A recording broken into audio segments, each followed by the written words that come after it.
যখনই বড় সংঘাত তৈরি হয় আমেরিকার প্রথম অগ্রাধিকার থাকে ইসরায়েলকে রক্ষা করা। এর ফলে অন্য মিত্র দেশগুলো বুঝে নিচ্ছে নেবার বেলায় আমেরিকা নিচ্ছে দুহাত ভরে, দেবার বেলায় কার্পণ্য। প্রায়োরিটি লিস্টে তারা দ্বিতীয়। এই ধারণা যদি আরও শক্তিশালী হয় তাহলে বন্ধুত্বের ভেতরে একটা অবিশ্বাস তৈরি হতে পারে। ঠিক এখান থেকেই নতুন একটি প্রশ্ন উঠছে, মধ্যপ্রাচ্যের দেশগুলো কি এখন শুধু আমেরিকার উপর নির্ভর করবে, নাকি তারা বিকল্প শক্তির দিকে তাকাবে? বিশ্ব রাজনীতিতে এখন নতুন খেলোয়াড় এসেছে। চীন মধ্যপ্রাচ্যে কূটনৈতিকভাবে সক্রিয়, রাশিয়া জ্বালানি রাজনীতিতে বড় ভূমিকা রাখছে।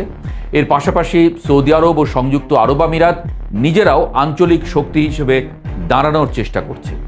অর্থাৎ বিশ্বটা ধীরে ধীরে মাল্টিপোলার হয়ে যাচ্ছে। একটা সময় ছিল যখন আমেরিকাই সব সিদ্ধান্ত নিত, কিন্তু এখন সেই সময়টা বদলে যাচ্ছে।